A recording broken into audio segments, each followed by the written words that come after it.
So this will be my first go to actually explain some of this process. The first step is to realize it is a pronoun not identifying gender, and it became indescribable trauma. That's the nice thing about Northwestern Memorial Hospital. The repetition of telling me to describe the triggers was really helpful. Ugh, gotta go. Hello? All these conversations can be summed up one way. When they say there's no resources, there's no people, there's no money. No, there is. You just don't want to do it. So let's start there. Companies that don't want to help and the excuses that they use, because I hear a lot of excuses. Personally, home and school, back and forth. There's the audio trigger toggle. Let's go. Why do I have to change? Why can't society change? Because they're the ones deranged. They're the ones, oh God, with mange. Going back to kitties and showing their belly, that means they're feeling safe. This is a word that was used over and over again, and it will never erase the violence that happened. That's oppression, that's silence, and why I know to fight it is to just share the story of those who aren't able to speak because of the denial, the betrayal, and the abandonment of education, healthcare, housing, and employment, obviously. Treatment, that's what it goes down to. Are you ready to transform? I've been told repeatedly that because I got Ivy at a shelter, they got their pets at shelters too. So every time I walk by paws, seriously, yeah, I'm not going to have this memory again. So we're putting this away with the story of the leopard print bag. Don't forget.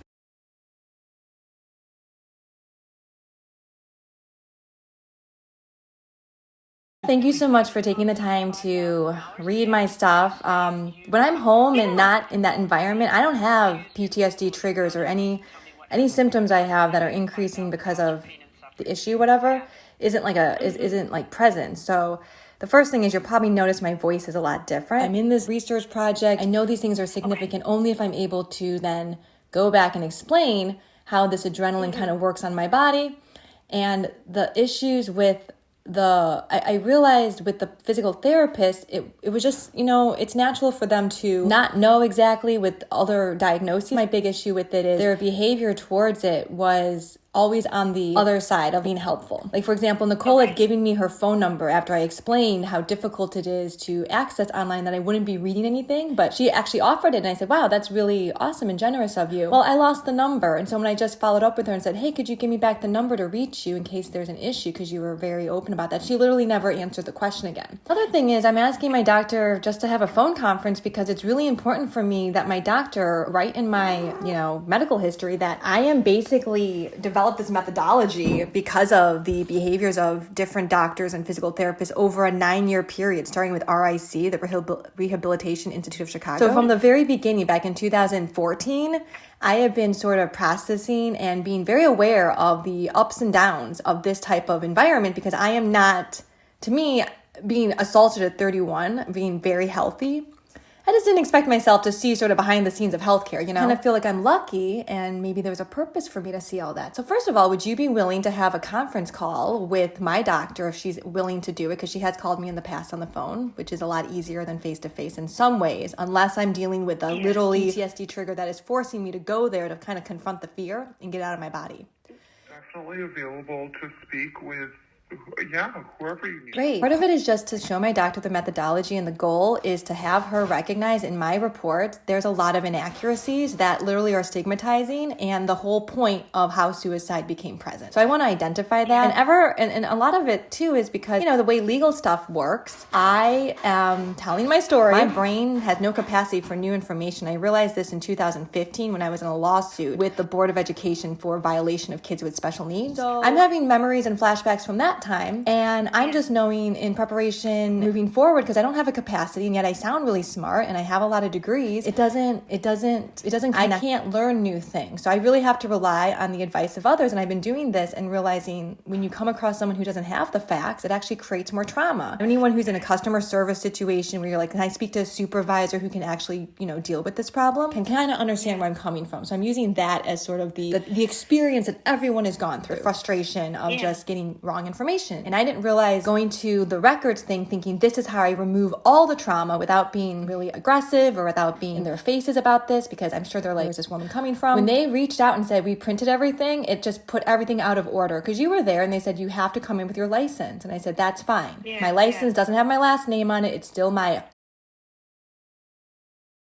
R word. And that was what was problematic, is because I'm like, I only have a capacity to remember the 3 instructions that you gave me. My whole thing was go home and find this and call them. Go home and find this and call them. Go home. I lost that information almost as soon as I got home. And then when they called me, I had another flashback. And that's when I'm like, all right, on their end, they're probably thinking they did something really easy for me, right? Easy and convenient. Well, they're going to think I flaked out because I asked for these records and I'm not going to go pick them up. But the reality is I'm not able to go back to that office. It's just, I visualize it and I know because I can't. I'm going to take photography. Verbally explain it. Like I'm trying to compound the words in a sentence and say, hi, I'm just here to pick up my records. You told me something differently. I just want you to know, because I always am into feedback, unfortunately, as an advocate, that actually created a little bit of a problem. So if you are able to just print them out, just print them out next time. Because I was there. They could have just printed, if you remember. Oh, yeah. I mean, do you remember that? I know you're very busy. Yeah, I do remember. Yeah, that they needed your license. When I got a phone call and they're like, hey, we got your records, I literally, my body was like, I'm not going back there. And I just remember saying, we're not going back there. I'm thinking this is kind of nutty. And I know we talked about not using the word crazy, but it's crazy to think about me vocalizing to my body, we are not going back to that office over and over for a week. It's something is happening. Realizing that I can help a lot of people if I can get the right people to recognize, our policies might not be helping our patients with this issue. And my issue is stating to you, this is a problem I come across 9 out of 10 of my clients who say the treatment and the confusion of direction and what I'm supposed to do at these hospital settings is the issue. And I've been in appointments where doctors use really, really big words that I just have to say, don't use a word like that with me or a homeless person. We're not going to know it. So could you just go back and let us know, what does that mean? And I think they're kind of shocked when I say those things, but I'm happy that they get that reaction, because it also shows me that this is not typical. And that is why there's so many people that come for advocacy who are mostly emotionally frustrated by not being heard. And that's where I'm kind of motivated to keep doing this, because I just want to not have the suicide inclination. So I really appreciate you reaching out, because it is a heavy topic, first of all, for administration to deal with. Well, and it's a heavy topic for you to have to go through.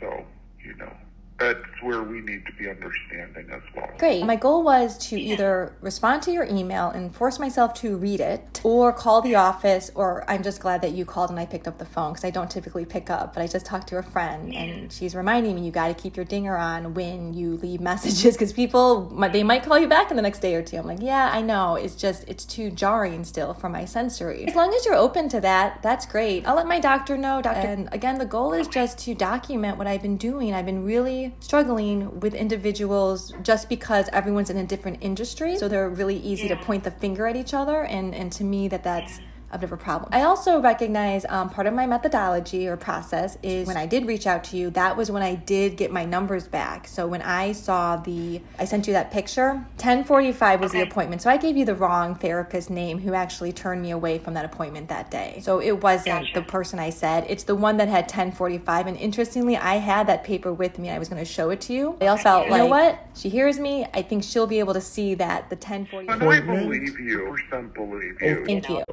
Yeah. You don't even have to prove to me. Like I always patients are first, and Well, that's already my trust. That's an attitude that I have not come across. I'm like in a happy shock, just so you know. So again, you are different than a lot of people I've come across, and a majority of I dealt with was Northwestern Memorial Hospital and UIC. So they're different companies. I got sent to you guys, and I was happy with the experience. When I say the moment it flipped, I described the trauma, so it's describable, and now I have hope for the next step. So now, like a classroom or something you have to go back to every day to and pick up where you left off the previous day. So you have to do your homework. You have to come to class prepared, ready to go. I do believe, I meant to say hopeful. I'm hopeful with you guys, so I want to make that clarification. This is the first time I've been able to listen to myself, so a big thank you to this individual. I was going to just read what this person said and try to type up the transcripts, but listening, I'm not able to type with the listening still. So that's note taking, and that's what I'm trying to get to. So the amount of things I listen to every day is to prepare me to listen to my own voice. And thank goodness this person has shown professionalism, reliability, trust, and follows through. And I also think the words are genuine. So while I don't feel great about sharing some of the little words here and there, I don't know how to remove that well. So hopefully they will not be upset. At the same time, I let them know exclusively what I'm doing. And obviously, I will continue to update with consent because 2 factors. People give consent all the time, but I have to assess if they understand what I'm doing because you can't give to consent unless you know what I'm doing. And then, interestingly, some people will flip when they realize, oh, crap, I know what you're doing.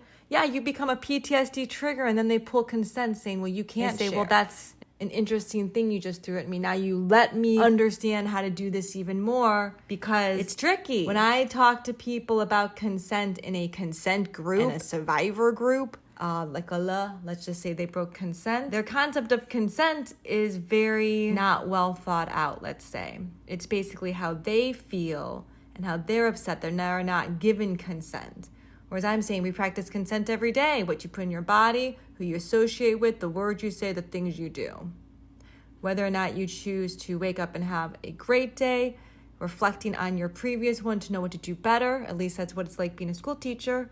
So I just want to quickly add that correction because again, this is the first time I've listened to my voice and I'm so appreciative of A, being able to record it without trauma triggers, B, with a person that allowed me to speak in the voice that I have currently, which I think was pretty good, and C, in less than 10 hours was able to listen to it again. So my rule is to try and get as much done as I can in a day because I can get through these files faster. But if I have to wait till the next day and look back at what I posted and what I did, do photos, videos, posting, waiting for individuals to notify me and make my phone ding, then great. And that is why I really appreciate what this person did. My goal is just to do this 1 podcast and be done. 2 for the month, maybe 1 more if I have time. But the reality is I now get to try to create something without the trauma. I keep saying, is it gone? Is the trauma gone? Go away. I'm not saying go away randomly throughout the day, so it's better. And that's the sadness of mental health, which is when you have something that works, you are happy, so happy to just do that. And I was so happy for her response. I literally forgot all the trauma from the physical therapist, even though that in-between time, which I'm going to find, because it wasn't weeks, I think it was months, maybe 5-6 weeks, but definitely not weeks. I will find how long I have dealt with this when the triggers are from multiple people. The person who wrote to me about thinking positive and forgiveness and you're not disabled, you are full of ability, sounds like a cheerleader, but the reality is no. They knew something no one else knew on my platform specifically because I said it specifically because we had a conversation. I had to rebuild trust with strangers. And that's how I was able to do it, to rebuild trust within my own community. Because Alcott College Prep used the words inclusive family, friends of Alcott. I was in your storage closet, so you absolutely knew what was going on. There's no confusion whether or not you were aware. And differentiation. No, you do not. Growth for every student. No, you do not. You create a self-contained classroom, and just because people don't understand special education, you think you can just do whatever you want. These are the words of Chicago Parks District. I keep repeating it because that's the PTSD on replay. It's horrible. But hopefully one day I can have my own words back, and I will when I write. Pen, pencil to paper. I removed penis, paper trail, right? I'm just going back there to say it's gone, and that's how I know it's better. This is Smarty MC with SmarterThanTrauma, and now please listen to the rest of the conversation. I'm back at Northwestern Memorial Hospital for pelvic therapy, so I think in a weird way, having had that time with you guys allowed me to then go through the experience again. I'm making it really positive, but Yeah, as long as I corrected the mistake I made with the wrong therapist. I know that was something you might have looked into, and I just felt bad if I had called out the wrong person. 100%. Okay, cool. No, I always take the complaint seriously. And then, Jamie, too, just know that, like, you know, I'm here for you, and I appreciate your feedback. I think as providers, we can always do better. You know, I know patients have said things to me specifically before about, you know, sometimes I just forget. I forget what it's like to be in the patient's shoes. I forget, you know, and it's you know, it's something I don't mean to do, but it's education I still need to provide myself on, that I need to be better. I need to always be thinking about how is this going to be perceived? How am I going to come off? And some of it, you know, may just be, you know, either ignorance that I've never gone through some things before and I don't know what it's like, or I don't see that kind of different aspect of it. So I appreciate you continuing to be in contact with me, and then, you know, still just continuing to provide us feedback, because again, I can take this information, I can go back to our HIM specialist and say, hey, did you ever consider A, B, and C? You know, I received this feedback from this patient. You know, have you ever thought about what it might be like for this patient if they are experiencing these symptoms? All of us kind of grow from that. Definitely continue to let me know those things, and, you know, as you can kind of continue to evaluate your care when you were here or even elsewhere, you know, I think it's always a good learning opportunity for us. I appreciate that you were able to convey what you did in your emails to me. That helps me a lot, and I do really value it and try to bring it back and like how we can be better. Thank you. I appreciate you saying that. And again, so just asking the patient, what are your triggers? That's why I told all the therapists. I had 3 different ones. And the first meeting, I spent mostly speaking about my symptoms and how to diminish it, because I'm not going to be able to get anything from it if I am symptomatic in the session. Yeah. And that's the biggest thing. So just asking, what are your triggers? So that's why I was very vocal about, these are my triggers.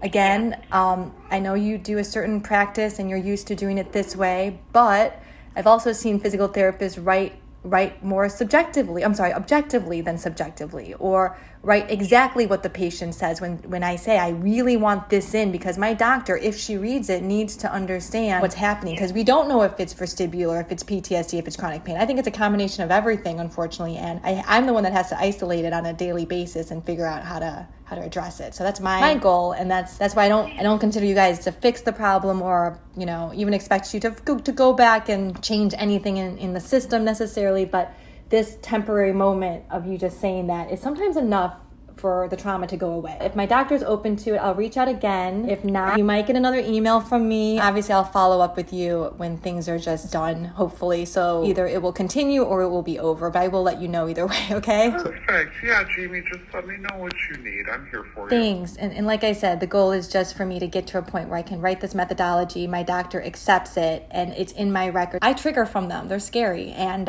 it's just you guys let me relive it, unfortunately. That's it.